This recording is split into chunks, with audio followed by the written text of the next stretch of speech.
আসসালামু আলাইকুম। আহ, গত লেকচারে আমরা বাংলার এলোমেলো শব্দ সাজিয়ে বাক্য রচনা এটা আমরা শিখছি। এই পৃষ্ঠা পর্যন্ত আমরা কমপ্লিট করছিলাম, ঠিক আছে, শেষ পর্যন্ত। তো বাকি যে অংশটুকু আছে 41 থেকে শুরু করে 50 পর্যন্ত এইটুকু আমরা কি করব, নিজেরা একটু শিখে নেব, ঠিক আছে। তো আমরা নতুন একটা অধ্যায় বা নতুন একটা টপিক যেটা এটা আমরা ধরি, যেমন এক কথায় উত্তর অথবা সংক্ষিপ্ত প্রশ্নের উত্তর, ঠিক আছে। এক কথায় উত্তর অথবা সংক্ষিপ্ত প্রশ্নের উত্তর, সেটা হচ্ছে কবিতা প্লাস গল্প। শীট নাম্বার হচ্ছে 4। প্রথমে আছে ইতল বিতল, এটা লিখছেন হচ্ছে সুফিয়া কামাল। এখান থেকে আমরা কি ধরনের প্রশ্নগুলো পরীক্ষায় আসে বা আসতে পারে এটা আমরা একটু দেখব। এক নম্বরে দেওয়া আছে,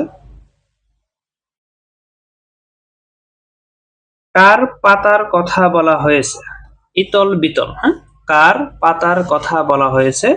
আনসার হচ্ছে ইতল বিতল। গাছের তলায় কার ছাতার কথা বলা হয়েছে? কার ছাতার কথা বলা হয়েছিল? কবিতাটা পড়লে তোমরা বুঝতে পারবে যে ইতল বিতল কবিতায় ব্যাঙের ছাতার কথা বলা হয়েছিল। ব্যাঙের ছাতার কথা বলা হয়েছিল, গাছের তলায় ব্যাঙের ছাতা, ঠিক আছে। লাইনটা হচ্ছে এরকম, গাছের তলায় ব্যাঙের ছাতা। বৃষ্টি পড়লে কি ভাঙে? বৃষ্টি পড়লে কি ভাঙে? বৃষ্টি পড়লে হচ্ছে ছাতা ভাঙে। বৃষ্টি পড়লে কি ভাঙে? বৃষ্টি পড়লে ছাতা ভাঙে। ডুবাই ডুবাই কার ছাতা দেখা যায়? ডুবাই ডুবাই ব্যাঙের ছাতা দেখা যায়। ব্যাঙের ছাতা দেখা যায়। তো ইতল বিতল কবিতা থেকে এই 4টা প্রশ্ন তোমাদেরকে হচ্ছে বাড়ির কাজ থাকবে এই স্টেপগুলো আকারে। আর উপরের এই অংশটুকু 41 থেকে 50, এই অংশটুকু তোমরা বাড়িতে করার চেষ্টা করবা, ঠিক আছে। আরেকটা দেখো, মামার বাড়ি জসীমউদ্দিন। তো মামার বাড়ি কবিতাটি কে লেখছে? অনেক সময় কিন্তু মামার বাড়ি কবিতাটি সহ কে লেখছে এটা উল্লেখ করে 4 লাইন লিখতে বলে, ঠিক আছে। যারা কবিতাগুলো শিখবে সেক্ষেত্রে প্রশ্নের উত্তরগুলো কিন্তু সহজে দিতে পারবে। প্রশ্ন নাম্বার 5, দ্বিতীয় কবিতার অংশ থেকে, কাদের মামার বাড়ি যাওয়ার কথা বলা হয়েছে? ছেলে ও মেয়েদের। ছেলে ও মেয়েদেরকে মামার বাড়ি যাওয়ার কথা বলা হয়েছে, হ্যাঁ, মামার বাড়ি যাওয়ার কথা বলা হয়েছে, হ্যাঁ। যাদের মামা আছে, বিশেষ করে আসলে মামা থাকলে ভাগ্নিরা অনেক, মানে যাদের মামা থাকে আগে, বিশেষ করে ভাগ্নি বা ভাগ্নিরা অনেক আদর পায়, ঠিক আছে। মামার অনেক আদর করে ভাগ্নে ভাগ্নিদের। তো কবিতায় ছেলে মেয়েদেরকে মামার বাড়ি যাওয়ার কথা বলা হয়েছে। তাহলে আমাদের মামার বাড়ি জসীমউদ্দিন, এখান থেকে আমরা এই একটা প্রশ্ন দেখলাম যে কাদের মামার বাড়ি যাওয়ার কথা বলা হয়েছে? ছেলে ও মেয়েদের। এর পরবর্তী যদি আমরা খেয়াল করি,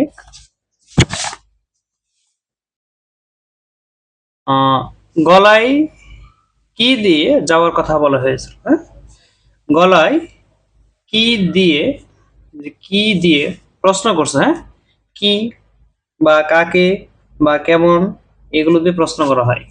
গলায় কি দিয়ে যাওয়ার কথা বলা হয়েছে? ফুলের মালা। উত্তর কি? গলায় ফুলের মালা দিয়ে যাওয়ার কথা বলা হয়েছে। এরপরে, ঝড়ের দিনে মামার দেশে কি কুড়াতে হয়? এটা কবিতাটা পড়লে দেখবা এখানে উল্লেখ করা আছে যে ঝড়ের দিনে মামার দেশে কি কুড়াতে হয়? আম কুড়াতে হয়, হ্যাঁ, বা আম কুড়াইতে সুখ, এরকম একটা লাইন লেখা আছে। এরপরে পাকা জামের 8 নম্বর প্রশ্ন, পাকা জামের কোথায় ওঠার কথা বলা হয়েছে? শাখায়, হ্যাঁ, শাখায়। এটা উত্তর হচ্ছে শাখায়। পাকা জামের কোথায় ওঠার কথা বলা হয়েছে? সেটা হচ্ছে শাখায়। তো আমরা 2টা কবিতাই পড়ি, 2টার বেশি দিলে আসলে একটু বেশি হয়ে যায়। গতকালকে হচ্ছে আমরা একটা পোল দিই গ্রুপে, যারা অনেকে বলতেছিলেন যে আসলে একটু পড়াশোনার একটু চাপটা বেশি হয়ে যায়। এই ক্ষেত্রে আমি যেটা বলবো যে শীটটা কিন্তু আমার শেষ করতে হবে, হ্যাঁ, শীটটা কিন্তু পড়িয়ে টোটালি শেষ করতে হবে। তো এই ক্ষেত্রে আসলে বছর শেষে 3 মাস বা 4 মাসের জন্য প্রস্তুতিটা একটু কঠিন হয়ে যায়, বিশেষ করে যে সকল পড়াগুলো থাকে। আর এছাড়াও আমরা দ্বিতীয় যারা আর কি এই বছর দ্বিতীয় শ্রেণীতে অ্যাডমিশন নিবে, এটা আগে থেকেই আর কি পড়লে ভালো। যাই হোক, এই বছর শুরুতে যেহেতু একটা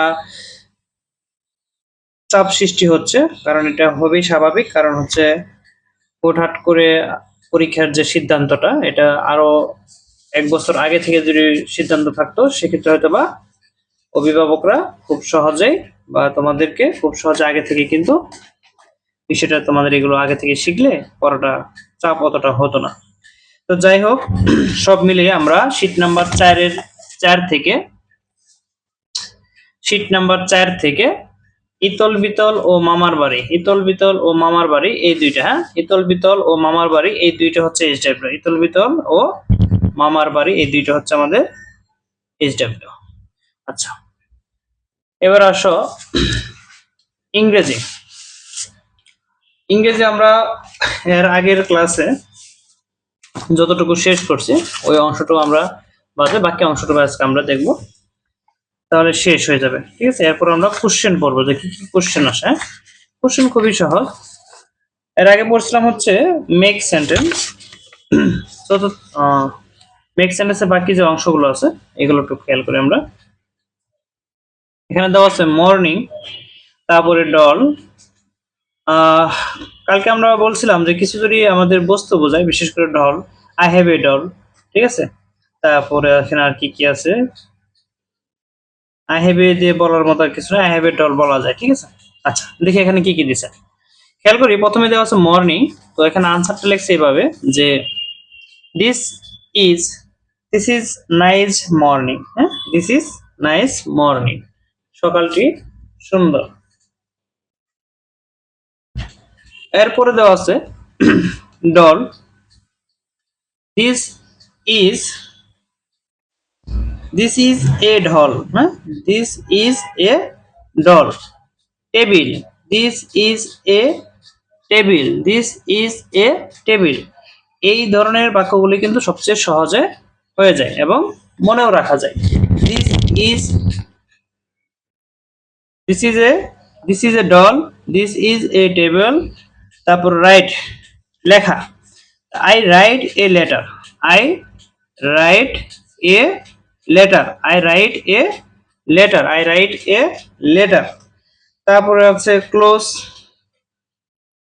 ক্লোজ দিয়ে close the door, close the door, close the door.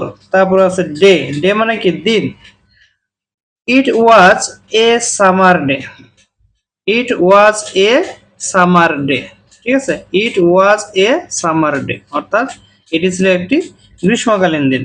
Beautiful, she is very beautiful, she is she is very beautiful, অথবা হি ইজ ভেরি বিউটিফুল। এখানে আমরা কি ব্যবহার করব, এখানে আমরা হি ব্যবহার করব, হি অবলিক শি, এই দুইটা থেকে যে কোনো একটা ব্যবহার করব, হি অথবা she is very beautiful. Good bye, আমরা কাউকে গুড বাই বলি, তখন আমরা গুড বাই সরাসরি না বলে কাউকে মেনশন করে দিই, goodbye my friends, goodbye my friends, ঠিক আছে। তাহলে হচ্ছে একটা বাক্য হয়ে যাবে। কমান্ড, কমান্ড করা, হ্যাঁ, কাউকে কোনো নির্দেশনা দেওয়া বা দিক নির্দেশনা দেওয়া। তো দ্য ক্যাপ্টেন কে দেয়, কমান্ড কে দেয়, দিক নির্দেশনা কে দেয়, ক্লাসে ক্যাপ্টেন দেয়। The captain commands the soldier. এখানে বোঝাচ্ছে যে অধিনায়ক তার সৈন্যদের, হ্যাঁ, সোল্ডার মানে সৈন্য, সৈন্যদের দিক নির্দেশনা দেয় বা নির্দেশ দিচ্ছে, ঠিক আছে, কমান্ড করতেছে। ফিশ, ফিশ মানে কি আমরা জানি মাছ। There is a there is a fish in the pond, there is a fish in the pond. তারপর আছে গড, ডগ এবং crow. This is a small ঘর। This is a small dog, this is a small crow. যে কোনো একটা আসতে পারে বা যে কোনো একটা লিখতে পারো তোমরা, ঠিক আছে। Brown, the bag is brown colour. Bag না লিখে the pen is brown colour. The book, বইয়ের অতটা কালার হয় না। জামা লিখতে পারো, হ্যাঁ, শার্ট লিখতে পারো, প্যান্ট লিখতে পারো, ব্রাউন কালার, হ্যাঁ, যে কোনো কিছুটা হতে পারে। Act, this is A final act, this is A final act. এরপর আছে ক্যাপিটাল, ক্যাপিটাল মানে কি, রাজধানী। তো ঢাকা ইজ দ্য ক্যাপিটাল, এই যে ঢাকা, আমাদের Dhaka is the capital of Bangladesh, তার মানে ঢাকা হচ্ছে বাংলাদেশের রাজধানী। তারপরে ড্র, অঙ্কন করা। Please draw a picture, please draw a picture, please draw a picture, একটি ছবি এঁকে দাও। ইগ, দিস ইজ এ স্মল ইগ, ছোট ডিম থাকে না, অনেক ডিম দেখবে যে ছোট, আবার অনেকগুলো ডিম আছে বড় বড়। তো ছোট ডিম গুলাকে বলতেছে যে দিস ইজ এ স্মল ইগ, হ্যাঁ। তারপর আছে গ্রেটিং, দে কনবে, কনবে গ্রেটিং, তারা শুভেচ্ছা জানায়। তাহলে দে কনবে গ্রেটিং, তারা শুভেচ্ছা জানায়, এটার অর্থ কি, শুভেচ্ছা।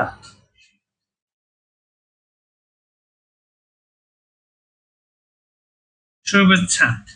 ব্লু, তাহলে ব্লু কালার, তো কার রং ব্লু হয়, the sky, the sky is blue, হ্যাঁ, দ্য স্কাই ইজ ব্লু। তারপরে ইয়েলো দিয়ে একটা করবা, তারপরে বয় অর গার্ল, এটা দিয়ে এই পর্যন্ত করবা, ঠিক আছে। তো আজকের এই চ্যাপ্টারটা হচ্ছে এই পর্যন্ত, ঠিক আছে। এই পর্যন্ত হচ্ছে আমরা বাসায় করব, ঠিক আছে।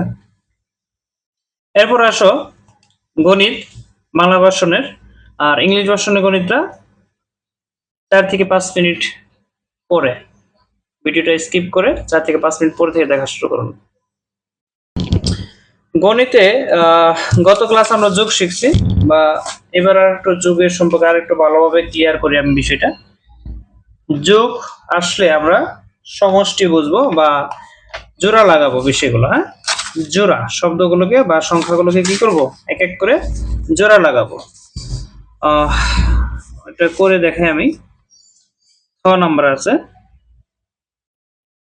73-এর সাথে 31 যোগ করতে হবে। তাহলে একটু এখানে আমরা খেয়াল করি,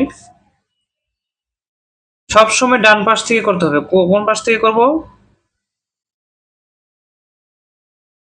ডান পাশ থেকে করব। অঙ্ক করার সময় কি করব, ডান পাশ থেকে করব। বড় সংখ্যা, বড় সংখ্যা আগে ধরব, বড় সংখ্যা আগে ধরব, বোঝার চেষ্টা করো, হ্যাঁ। বড় সংখ্যা আগে ধরব, যেমন 3 এবং 1, বড়কে 3, তাহলে আমরা এই যে 3 3 আমরা হাতে রাখলাম, যোগ করবো আর কত, 1, তাহলে 3 আর হচ্ছে 1 যোগ করলে 4, এখানে লিখবো 4, হাতে কিন্তু কিছু থাকে না।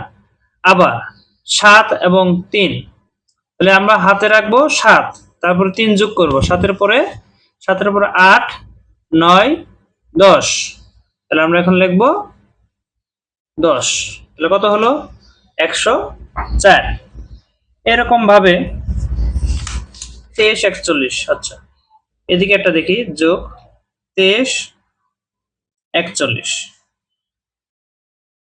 যদি অঙ্ক করা একবার যোগ শিখে যাও, সেক্ষেত্রে যে কোনো ধরনের যোগ অঙ্কই কিন্তু তোমরা করতে পারবে। এখানে কিন্তু আগের সিস্টেমে 3 এবং 1, প্রথমে হচ্ছে ডান পাশ থেকে শুরু করতেছি, ডান পাশ থেকে শুরু করতেছি, ঠিক আছে, ডান পাশ থেকে শুরু করতেছি।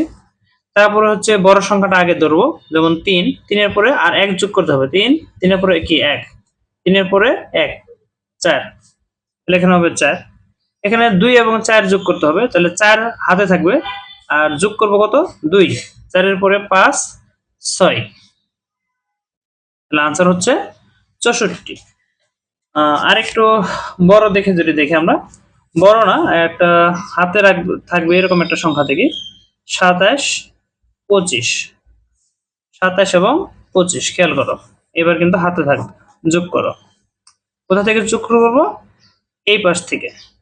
এবং 7 হাতে থাকবে, আরো 5 যোগ করতে হবে 7-এর পরে 8। দেখো এই যে হাতের এই যে এগুলোকে গেরো করে বা এই যে দাগগুলো আছে এইগুলোকে তোমরা এক এক করে ধরতে পারো, ঠিক আছে? মানে বেশি গণনার ক্ষেত্রে সেক্ষেত্রে কিন্তু আঙ্গুল গণনা করলে অনেক লং হয়ে যায়। তো আমরা এখানে গণনা করবো 1, 2, 3, 4। খেয়াল করে এখানে এখানে দেওয়া আছে হচ্ছে 5, 5 এবং 7, তাহলে 7 আমাদের হাতে, আর 5 যোগ করব, তাহলে যে 1, 2, 3, 4, 5, তাহলে 7-এর পরে 8, 9, 10, 11, 12। তো 12-র এই যে দেখো 12-র কিন্তু 2 লিখতে হবে, 12-র 2, হ্যাঁ 12-র 2 লিখতে হবে। এই যে 2 লিখলা, হাতে কত থাকে? হাতে থাকে 1। এখানে দেখো 2 এবং 2 কত হয়? 2, 2, 4 হয় আমরা জানি, আর হাতের 1 ছিল 5, তাহলে হচ্ছে 5। এইভাবে আমরা করব, ঠিক আছে? এখানে যে অঙ্কগুলো দেওয়া হয়েছে মূলত এগুলো হচ্ছে যদি কেউ আমরা পারি যে না অঙ্কগুলো আমরা পারতেছি, সেক্ষেত্রে আসলে এজ টাইপের আমি যতটুকুই দিই না কেন, যদি দেখা যায় যে আমি 10টা দিছি না দেখে, হ্যাঁ তোমরা যদি না দেখে পারো, না দেখে যদি 5টা করতে পারো, তার মানে তুমি বাকিগুলো করতে পারবে। তবে যেন ভুল না হয় তার জন্য কিন্তু বেশি বেশি কি প্র্যাকটিস করার জন্য আমরা অনেকগুলো ম্যাথ দিয়ে আছি শীটের ভিতরে, যেন পরীক্ষা আসলে যেন পারো। এরপরে 53, 29, 53, 29, 53, 29। এক্ষেত্রে সবচেয়ে বড় সংখ্যা হচ্ছে 9, 9-এর পরে আর 3 যোগ করব, 9, 10, 11, 12। তার মানে 12-র কত হবে? 12-র 2, হাতে থাকে কত? 1। এই যে 12-12-র 2 কিন্তু আমরা যেটা প্রথমে লিখতে হবে, হাতে থাকবে কত? 1। 1 এখানে এসে যোগ করো 3, 5 এবং 3, 8, তাহলে आंसर হচ্ছে 8, মানে 8, 2, 82। হ্যাঁ आंसर হচ্ছে কত? 82। তো এইভাবে আমরা শীটের অঙ্কগুলো যে যে অঙ্কগুলো বাকি আছে আমাদের, বিশেষ করে উপরে নিচেটাকে বলা হয় উপরে নিচে যোগ করো। হ্যাঁ উপর থেকে নিচে যে সংখ্যাগুলো থাকে যোগ করো। এরপরে দেখো যোগ কিন্তু আরো আছে, সেগুলো হলো পাশাপাশি সংখ্যার যোগ করা। সেগুলো কি? পাশাপাশি সংখ্যার যোগ করা। এগুলো তো আমরা আগে যাচ্ছি না, আমরা আগে কি করি এটা শেষ করে ফেলি। আমরা এখানে থেকে চেষ্টা করব যে এগুলো সবগুলোই করা যাদের পক্ষে সম্ভব, আর যাদের পক্ষে সম্ভব না আজকে আমরা একটু শর্টকাট করে দিই। আমরা এখান থেকে একটা করব, ক, প, র, হ, আর এখান থেকে খণ্ডত। কয়টা হইল? 1, 2, 3, 4, 5, 6। গণিতের SW হচ্ছে 6টা। গণিতের SW কয়টা? 6টা SW, ঠিক আছে? গণিতের SW হচ্ছে 6টা। ইংলিশ ভার্সনে ম্যাথে আমরা গতকালকে যেগুলো করেছি সেম ওগুলোই করবো আজকে, অর্থাৎ বাকি যে অংশগুলো আছে পৃষ্ঠা নাম্বার 6। এখন একই বিষয় আজকে আর তোমাদেরকে বোঝাবো না, এক্ষেত্রে তোমরা শুধুমাত্র এগুলো বাড়ির কাজ করে নেবা। আগের মতো করেই কিছু বড় সংখ্যা যদি আসে, আমি যদি বলি যেমন সেখানে 44, এদিকে আছে 40, 33, 33 আছে, এদিকে আছে 49, ঠিক আছে? তো এইগুলো আমরা আবারও যদি বলি, যারা খেয়াল করো না, 49টা আসলে কিভাবে লিখবো আমি বলছিলাম যে 40 বানানটাকে ভালোভাবে শিখতে হবে। 40, তো 49 না, আমি সবগুলো লিখি 41, 42, 43, তারপরে 44, এভাবে 45। শুধুমাত্র একটা শব্দ দিয়ে কিন্তু আমরা সহজেই 41, 41, 42, 43, 44, 45 এভাবে 46, 47, 48 তারপরে কিন্তু 49। তো 1 থেকে 100 পর্যন্ত আশা করি সবাই শিখে ফেলার কথা প্রথমেই। আর সেখান থেকে কিন্তু আবার তোমাদের কি বলতেছে যে write the number in word, অর্থাৎ এই নাম্বারগুলোকে ওয়ার্ডে লিখতে হবে। এই নাম্বারগুলোকে কি করতে হবে? ওয়ার্ডে লিখতে হবে। তাহলে আমার কি করতেছে, আমরা প্রথম যেগুলো শিখলাম সেগুলো থেকেই প্রশ্ন করতেছে। এই প্রশ্নগুলো কিন্তু পরীক্ষায় আসতে যেন মিস না হয়। এর আগে একটা এইচডব্লিউ তোমাদেরকে দিয়েছিলাম, ওইটা আজকে একটু বলি, এইগুলো তোমরা বাসায় করবা, ঠিক আছে? সেটা দিয়েছিলাম হচ্ছে ওড এবং ইভেন নাম্বার, ঠিক আছে? ওড এবং ইভেন নাম্বার। তো ওড হচ্ছে বেজোড় আর ইভেন হচ্ছে জোড় সংখ্যাগুলা, ঠিক আছে? তোমাদের পরীক্ষায় এইভাবে কিছু নাম্বার দেওয়া থাকবে যেগুলো ওড এবং ইভেন একসাথে, হ্যাঁ? এটা আমি শুধু এইচডব্লিউ দিয়েছিলাম, আজকে একটা দেখাচ্ছি যে 44, 33, 21, 26, 25, 29, 55, ঠিক আছে? এই নাম্বারগুলো দিল, তোমাকে বললো যেখান থেকে ওড নাম্বারগুলো খুঁজে বের করো। ওড, ওড মানে কি? ওড নাম্বার মানে হচ্ছে বেজোড় সংখ্যা, বাংলাতে হচ্ছে বেজোড় সংখ্যা। ওড নাম্বার মানে হচ্ছে বেজোড়। যে সকল, আচ্ছা, ওডের একটা বৈশিষ্ট্য আছে, যে সকল নাম্বারের ক্ষেত্রে শেষে 1, 3, 5, 7, 9 এই সংখ্যাগুলো থাকবে সেগুলো হচ্ছে ওড। ওড নাম্বারের ক্ষেত্রে কি খেয়াল করব? যাদের এককের গড় অথবা ওয়ান্স, হ্যাঁ, এককের গড় অথবা ওয়ান্স যেটাকে বলে, সেই ওয়ান্স গড়টা যদি আমাকে 1, 3, 5, 7, 9 থাকে, যেমন এখানে যে 3 আছে, এটার গড়টা কি আছে? 3, এখানে 1 আছে, এখানে 5 আছে, এখানে 9 আছে, এখানে 5 আছে, তার মানে এই সংখ্যাগুলো হচ্ছে কি ওড নাম্বার। ওড নাম্বার হচ্ছে 33, 21, 25, 29, 55 এগুলো কি আমাদের ওড নাম্বার। অনুরূপ ভাবে তোমাদেরকে ইভেন নাম্বারের কথা বলতে পারে যে ইভেন নাম্বার খুঁজে বের করো, ঠিক আছে? তো ইভেন নাম্বারের ক্ষেত্রে খেয়াল রাখবা যে ওয়ান্স এর গড়টা, ঠিক আছে, ওয়ান্স যে গড়টা বা এককের গড় বলে বাংলাতে, এককের গড় বলে, এই এককের গড় কোনটা? যেমন আমরা লিখতেছি 42, এটা হলো ওয়ান্স বা একক, ঠিক আছে? এই এককের গড়টা তোমাদেরকে ইভেন নাম্বারের ক্ষেত্রে কি কি থাকবে? ইভেন নাম্বারের ক্ষেত্রে থাকবে হচ্ছে 2, 4, 6, 2, 4, 6, 8 আর হচ্ছে 0। এই নাম্বারগুলো যখন থাকবে তখন বুঝতে হবে ওই নাম্বারটা হচ্ছে ইভেন। তো এই ছিল ওড নাম্বার আর হচ্ছে ইভেন নাম্বারের পার্থক্য বা চেনার উপায়। তো এটা জাস্ট আগের ক্লাসের পড়াটা একটু বলে দিলাম। এখন পাশাপাশি আমরা যেটা আমাদের আজকের পড়া থাকার কথা সেটা হচ্ছে পেজ নাম্বার, এটা কত? 5, 6। এই 6 পেজে আমরা এখানে অনেকগুলো আছে, অনেকগুলো করব না, বাসায় কয়েকটা করবো, জাস্ট 4টা। অনেকেই বলতেছে যে চাপ হয়ে যাচ্ছে পড়াশোনার। 26, 21, 25 না, 28, 23, ঠিক আছে? আচ্ছা, এই পাশে মনে হয় দুইটা দেওয়া আছে, এইগুলো একটু করে নেবা, ঠিক আছে? তো এই ছিল আজকে শীট নাম্বার 4 এর আগ পর্যন্ত, হ্যাঁ, শীটের 4 এর আগ পর্যন্ত হচ্ছে কমপ্লিট, বা এই পর্যন্ত হচ্ছে আমরা এই চ্যাপ্টার কমপ্লিট করব এবং সবকিছু শিখে ফেলবো, ঠিক আছে? তো সবাইকে ধন্যবাদ ক্লাস করার জন্য, আজকের এই পর্যন্ত।